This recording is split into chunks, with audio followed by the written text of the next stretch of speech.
Hello everyone, my name is Vivin Abram and in today's video we'll be talking about potential energy that is stored inside a capacitor. Yes, in this today's video we will be talking about how much potential energy is being stored inside a parallel plate capacitor. So let's get started. Okay, so you guys can see the topic is potential energy that is stored inside a capacitor. Again, potential energy is represented by the symbol U, right? And you guys can see here I have a capacitor. The first plate is positively charged, another plate will be the negatively charged, right? Now assume that this capacitor is not charged at all, right? This is just a representation that your first plate will be positively charged and the negative plate, your second plate will be negatively charged, right? Okay, now when you have a capacitor, you're supposed to charge it, right? Let's say this capacitor has the capacity to get charged till capital Q units, right? Let's say I can charge this capacitor from 0 to capital Q units. I can actually charge it, right? Now let's try to understand the story here. Now what is the story here? Story is that obviously I'm going to bring charges. Let's say in order to go from 0 to Q, right, there are like small charges. There is Q1 charge, Q2 charge, Q3 charge, and they all add up to capital Q charge, right? So basically small charges will go and reach this plate, right? And very similarly the opposite of that charge will be induced on the second plate. Is that a yes or no? So basically small charges will go and it will be at the surface of the first plate. Is that a yes or no? So that is the story, right? Now you have to understand, when the charges are there at the surface of this, of this plate, what is going to happen? There will be electrostatic repulsion between the charges. Is that a yes or no?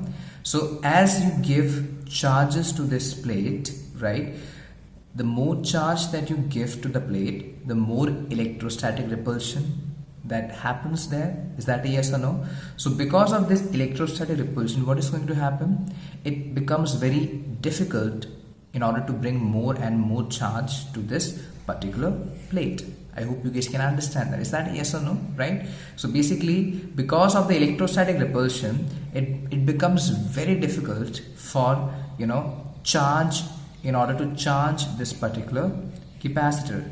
I hope you guys can understand the idea, right? So let's take an example that I am actually charging this capacitor to some small Q units, right? Now this small Q units is actually between your 0 to Q charge, right? It is not fully charged.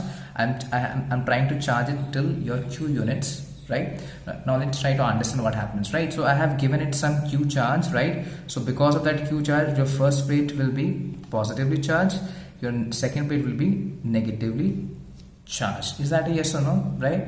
Now if I want to bring, now because of this charge, you have to understand the potential difference between the plate is some V dash, let's say, assume, right? Okay, now because of this charge, right, what is going to happen? There will be an electrostatic repulsion between your positive and positive charge, right? And obviously between your negative and negative charge there will be electrostatic repulsion. Is that a yes or no? Obviously there will be an electric field also. Now that is something which we know, right? Is that a yes or no? Now you have to understand, I want to charge it more. I want to charge it even further, right? So basically, let's say I bring another charge, let's say Q1, I brought it here, Q1, brought it here.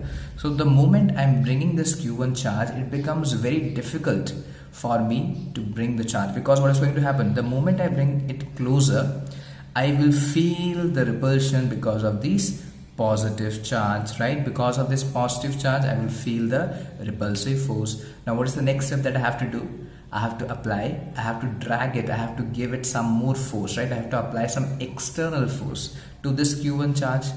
Is that a yes or no? So I'll give it some external force, and because of that external force, this Q1 charge, the external force will start working against these electrostatic forces. I hope you guys can understand. And we have studied that whenever we are working against any conservative force, because electrostatic force is a conservative force, is that a yes or no? So if we are working against any kind of conservative force, what is going to happen? the work done is actually stored inside the system as the potential energy of the system. Is that a yes or no? And that is something which you have to find out. Potential energy that is stored inside your capacitor. Is that a yes or no? So basically what is going to happen, I am bringing this Q1 charge closer, right? And obviously I will apply some force, and finally I will place it here, right? So this Q1 charge will come here, and because of this Q1 charge there will be a negative Q1 charge on the negative plate because of induction, and there will be a new electric field that is being generated, right? And that is actually somewhat the energy that is stored inside the system. I hope you guys can understand that. Is that a yes or no? Right? Okay, so the question comes, how I am supposed to find out or calculate the value of this potential energy that will be stored inside my system, right? Okay, the trick is, let's say I have already charged it to some Q charge, right? From some Q units I have already charged my system, and because of that Q charge, the potential difference between the plate is some V dash. Is that a yes or no? So if that is true, then I can simply write, by definition, I can write the value of capacitance will be equal to how much charge, Q charge I provided it, divided by how much the change in the potential difference between the plate is actually V dash. So I can actually have this one equation with me right now, right? Now the trick is, I am going to bring a small charge dq because anyway I want to charge it further, right? So the idea is, I will bring a small charge dq further, right? So basically what is going to happen, the moment I bring this dq charge, right, I want to place it here somewhere, right? But what is going to happen, there will be a repulsive force, electrostatic repulsive force will be there. Then what I will do, I will provide it some external field, right? And that external force, not the field, the external force, right, will do the work against the conservative force, and that work will be stored as the potential energy of the system, right? And there will be a lot of dqs, there will be a lot of small work done. Obviously dq charge I'm bringing, the work done will also be very small, that will be dw, right? So there will be lots and lots of dw's. I'm simply going to add all of the work done, and that work done will be equal to the potential energy that is stored inside the capacitor. I hope you guys can understand that. Yes or no? Right? Okay, great. So let's say I can just write it here. First, what I did, the capacitor is charged to 0 to small q, right? So after charge kya hua? What happened, right? See, the capacitance become q upon v dash, because q charge is given to the positive plate, right? And v dash is the potential difference between the plates. Is that a yes or no? Right? Okay. Now next case, a small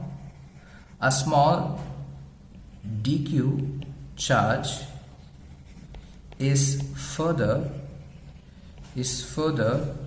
given to the positive plate, right? So now in order to give this dq charge further to this, your positive plate, I have to work, right? So it's a small charge, so definitely the work done will also be small, so I have to actually work, right? So let's say small work done dw is simply given as which charge I am moving, which charge is actually being moved, is actually dq charge moved, and where it is moved, where the potential difference between the plates is actually v dash. Is that a yes or no? I hope you guys can understand. Yes.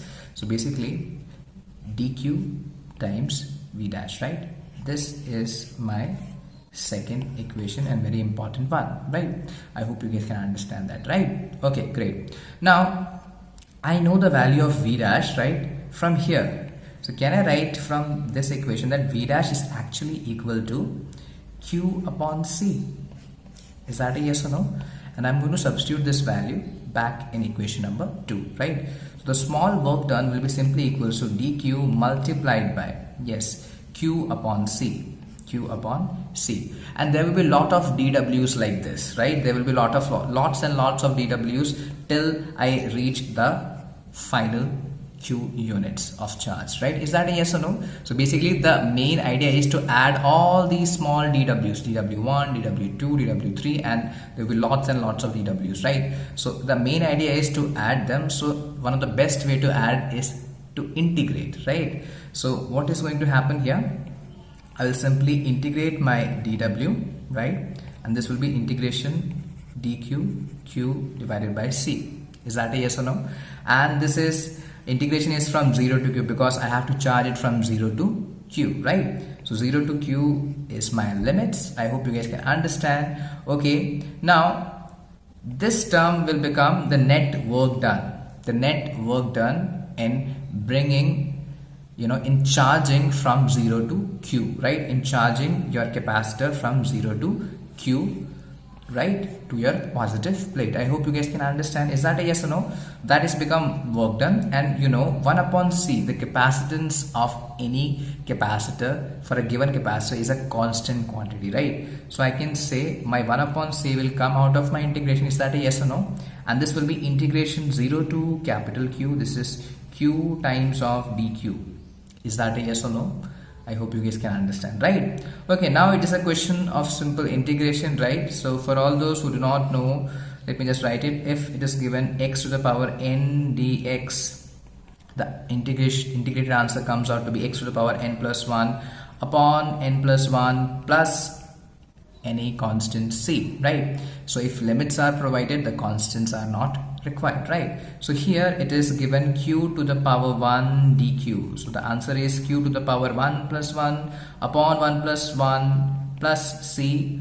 Since there are limits, so I will not use the value of c. This is q square by 2. I hope you guys can understand. Is that a yes or no?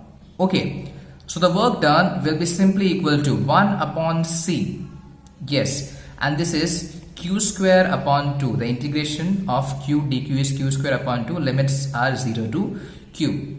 Now you have to apply the limits. The upper limit minus lower limit, right? So let's say the work done will be equal to 1 upon c, and this is capital Q square upon 2 minus 0 square upon 2. I hope you guys can understand. Yes, so work done is simply given as this is q square upon 2c. The work done in charging my positive plate from 0 to q is simply given as q square upon 2c. Now this work done is, work done, I should say applied, work done by the applied force, right? Okay, so this is simply stored as the potential energy of the potential that is stored inside your capacitor. I hope that is understand, right? So the value of U, the potential energy that is stored inside your capacitor, is simply given as q square upon 2c. Is that understandable, right? Where q is that, the maximum amount of charge that you can give to your parallel plate capacitor. Is that a yes or no? Great. So let's say I have charged this, let's say this capacitor that we talked about in the starting of the video. Let's say I have charged this capacitor to my full capacity, right?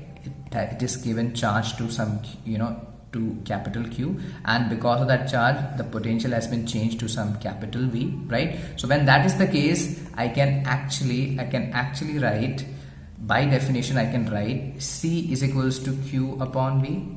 When I can write it here, when my capacitor is fully charged,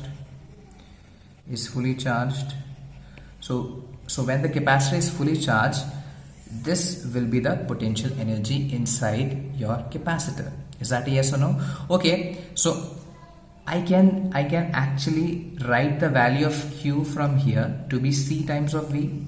Is that a yes or no? I can write the value of Q from here to be C times of V, and I'm going to just substitute that value in place of Q here, right? So I got one equation for your potential energy that is stored inside your capacitor. Next equation is, instead of Q I will write it CV. This is C square V square. Instead of Q I'm writing CV, so become C square V square, right, divided by 2C. this c will be cancelled out and you will get u is equals to half cv square. This is equation number 2.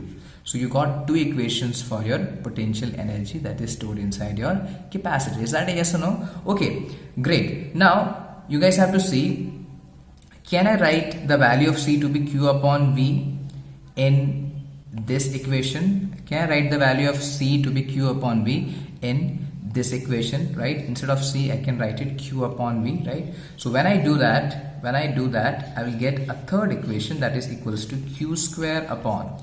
Instead of C, I can write it 2 into Q into here V.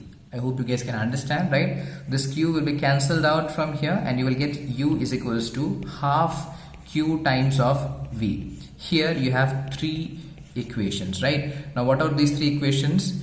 One is potential energy that is stored inside your capacitor is simply is equals to Q square upon 2C. This is one. Then is also equal to half CV square. That is the second one. Is also equals to half Q multiplied by V, right? So all these 3 equations are for the potential energy that is stored inside your capacitor, parallel plate capacitor. Is that a yes or no, right? So these 3 equations are used for different conditions. When your Q is given, your C is given, you can use the first equation, right? When your C is given and V is given, you can use a second equation to find out the potential energy that is stored inside a capacitor. When your charge is given and the potential is given, you can use this equation to find out the potential energy of the system. Is that a yes or no? Great. So if that is understandable, now the next part is that when you have the parallel plate capacitor, now obviously the potential energy is stored inside. Now where it is stored, you have to understand where is this potential energy is stored, right? You have to understand. You guys can see there are 2 plates here, right? The capacitor has 2 plates here, positive plate and the negative plate, right? Now because of that, there will be an electric field from positive to negative, right? Now you have to understand this electric field will be confined to a particular volume. Now what is that volume? This is the volume. This is the volume to which it is going to be confined. I hope you guys can see that. This is the volume to which your energy will be confined, or the electric field will be confined, right? So this is where your potential energy is actually stored between the plates. I hope you guys can understand, between the plates, between this particular volume, the shaded volume, right? Your potential energy is being, stored. Is that a yes or no? I hope you guys can understand, in the form of electric field. I hope you guys can understand. Yes? Okay. So we can find out how, in what area, in what volume this potential energy is being stored, right? So that's why we actually introduce a new term which is known as potential energy per unit volume, right? How much potential energy is being stored inside per unit volume of your capacitor, right? So this is represented by U dash, right? Potential energy is represented by U. Potential energy per unit volume is represented by U dash, right? So you guys can see potential energy per unit volume, right? So U dash is simply given as potential energy per unit volume, right? I hope you guys can understand, right? Okay, now understand that you have this plate which has area of cross section A. You have the negative plate which has area of cross section again A, right? Let's say the separation between them is actually some D. I hope you guys can understand, right? Let's say this is fully charged, right? This is fully charged to its full potential. This is fully charged, right? So let's try to find out what is the potential energy per unit volume, right? Okay, so I know potential energy is given as U is given as half CV square. I can write it like that. Half CV square is one of the formula. If you guys remember, yes, half CV square is, you can write it potential energy to be half CV square. You can write any formula, you will get the same answer, right? So I'm just choosing half CV square divided by volume, right? Now volume, can I write my volume here to be area multiplied by the third dimension? See, area, you have to understand how I'm trying to find out the three. Obviously, if you have a cube, you guys can see it's a cube, right? Can you guys see it's actually not a cube, basically a cuboid. It's actually a cuboid. Can you guys see that it's actually a cuboid? Is that a yes or no? Is that a yes or no? It's actually a cuboid. So that is the volume. So volume formula is length into breadth into height. Is that a yes or no? Now I know the value of area, right? So if I multiply it with the width or with the separation between the plates, will I get the volume? Will I get the volume? I hope you guys can understand, right? Length into breadth into height. Is that a yes or no? Right? Okay, so area multiplied by the separation between the plate will give me the volume of that region. Is that a yes or no? Okay, so I can write it here, A multiplied by D, right? That is the volume, right? Okay, great. Okay, now tell me, what is the value of C? What is the value of C for a parallel plate capacitor?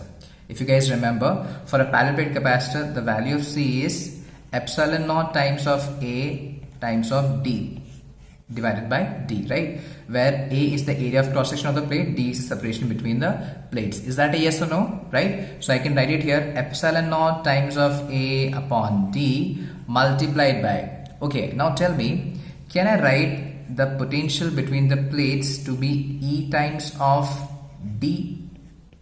Right? Now this is that formula which I have used it many times, right? Now I hope you guys can understand. Electric field multiplied by the separation between the plates. Is that a yes or no? So I can write it here, E square multiplied by D square. Is that a yes or no? I hope you guys can understand. Divided by A into D, right? Okay, let's solve this further. This is equal to you will get 1 upon half epsilon naught times of A upon D into E square into D square into 1 upon AD. I hope you guys can understand, right? Okay, so your D will be cancelled with the square. Again, this D will be totally cancelled out, right? Area will be cancelled out here, right? So we will be only left with U dash is equals to half of epsilon naught times of E square. So this is the value of potential energy per unit volume, half epsilon naught times E square, where E is the electric field in between those field. I hope you guys can understand that, right? Is that a yes or no, right? Okay, great. So I hope you understood what is the value of potential energy. The value of potential energy that is stored inside your parallel plate capacitor has Q square upon 2C. You can also write it half CV square. You can also write it half Q times of V. I hope you understood the concept here, right? And we also talked about what is the potential energy per unit volume. That means how much potential energy will be stored inside this particular volume, right? And where is the potential energy actually stored, right? And that is coming out to be half epsilon naught times the E square, right? I hope that is understandable, right? If you have any doubt, you can ask me in the comment section, right? And I hope you answered the video. Thank you and have a nice day.